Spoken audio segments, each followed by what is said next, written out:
বাসর রাতে ঢুকে জানতে পারলাম যার সাথে আমার বিয়ে হয়েছে সে আমার প্রেমিকা নয়, তার যমজ বোন। মানে আমি তো তিন্নির কোনো যমজ বোনকে চিনি না, আর ও কোনোদিন বলেনি যে তার একটা যমজ বোন আছে। আর তিন্নি কোথায়? তিন্নির বোন বলল কেন বলেনি সেটা জানি না, আর সে বিয়ের আগে আরেকজনকে নিয়ে পালিয়ে গেছে। আমি বললাম মানে কার সাথে পালাবে? ও তো আমাকে ভালোবাসতো। সেগুলো আমি জানি না, তবে বিয়েটা আপুর সাথে হয়নি আপনার। আমি বললাম দাঁড়াও, তিন্নির নাম্বারে কল দিচ্ছি, দেখি সে কার সাথে পালিয়েছে। মেয়েটি বলল এসব করে কোনো লাভ নেই, তার ফোন অফ পাবেন আপনি। আমার ফোনের ছবিগুলো দেখুন, বুঝতে পারবেন আমরা যমজ বোন। আদিরা ফোনটা আমার দিকে বাড়িয়ে দিল।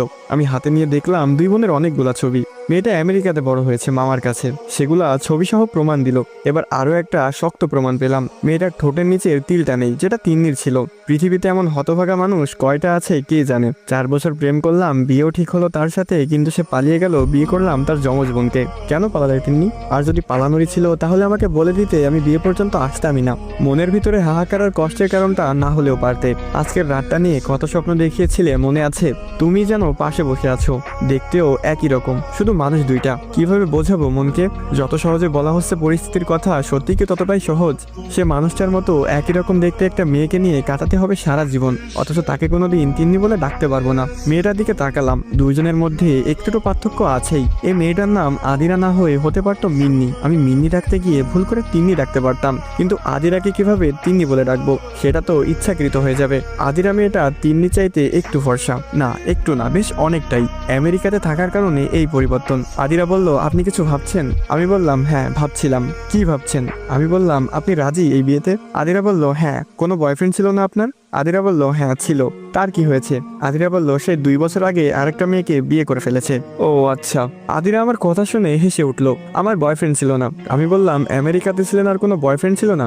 আদিরা বলল কেন, আমেরিকাতে থাকলে বয়ফ্রেন্ড থাকাটা আবশ্যক নাকি? আমি বললাম না তা নয়, তবে না থাকাটা একটু অস্বাভাবিক।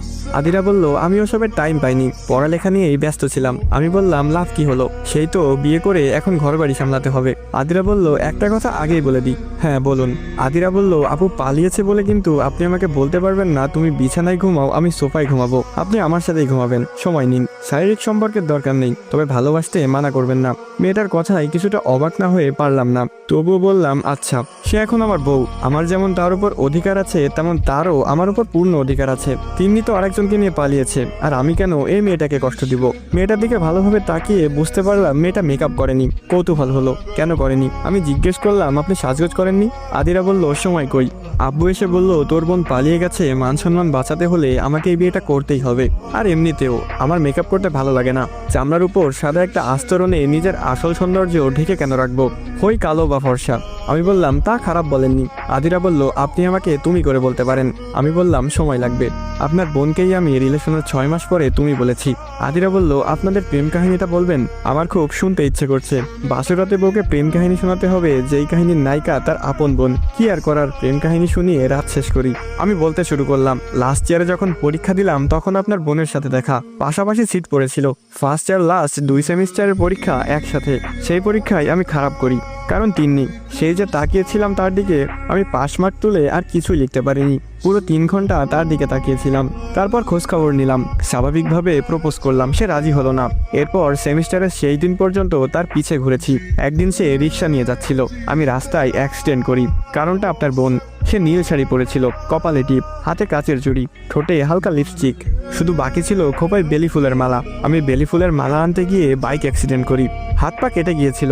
গুরুতর কিছু না হলেও আঘাত পেয়েছিলাম ভালোই। সাদা বেলি ফুলগুলা রক্তে লাল হয়ে গেছিল, ভালোই লাগছিল দেখতে। অন্যরকম জিনিস সবারই ভালো লাগে।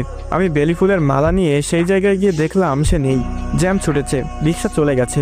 আমি আমার রুমে কোনোদিন একটা পুরাতন জিনিসও রাখিনি, কিন্তু সেই রক্তমাখা বেলি ফুলের মালাটা আমার কাছে এখনো বেশ যত্নেই আছে। শুকিয়ে কাল হয়ে গেছে, নিষ্প্রাণ নির্জীব, তবুও যত্নে রেখেছি। আজ দেওয়ার কথা ছিল, এরপরও সে আমাকে ভালোবাসি বলেনি। সেদিন কাক ফাটা রোদ, রোদের তাপে ঘেমে একাকার হয়ে গেছি। মনে হচ্ছিল গোসল করে এসেছি কেবল, গরম পানি এখনো গায়ে লেগে আছে। তিন্নিকে দেখলাম সেও ঘামছে, শরীরের ভাঁজগুলা বোঝা যাচ্ছে। ঘামের কারণে ফুটে উঠেছে দেহের কিছু অংশ। সে আইসক্রিম খাচ্ছে। আমি তাকে রিক্সা ডেকে দিলাম। বললাম কোথাও নামবেন না, বাসায় গিয়ে গোসল করে নেবেন আর একটু ঢিলাঢালা পোশাক পরবেন। তিনি চলে গেছিল, সেদিনও ভালোবাসি বলেনি। এরপর আরেকদিন দেখা হয়েছিল, সেই দিন আমাদের বিদায় অনুষ্ঠান ছিল। সে আসলো, এসে বলল, ভাইয়া অভিনন্দন, আপনাকে খুব মিস করব, চলে যাবেন আমাদের ছেড়ে। আমি বোকার মতো বলেছিলাম তুমি বললেই থেকে যাব। সেগুলো নিয়ে এসে কি হাসাহাসি।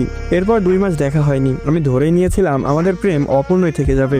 হঠাৎ করেই তিন্নির সাথে সেদিন দেখা হয়ে যায়। রাস্তায় বাচ্চাদের সাথে ক্রিকেট খেলছিলাম আমি, হঠাৎ সে ডাকে, এই বাচ্চা শুনেন। আমি তাকিয়ে দেখি তিন্নি। সে আমার হাতে একটা চিঠি গুজে দিয়ে বলেছিল ভালোবাসি।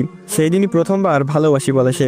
এরপর শুরু হয় প্রেম। প্রেমের সময় কি কি হয় সেগুলো না হয় নাই বললাম, এগুলো আপনার অজানা নয়, তবে অনৈতিক কোনো দাবি কখনোই আমার ছিল না।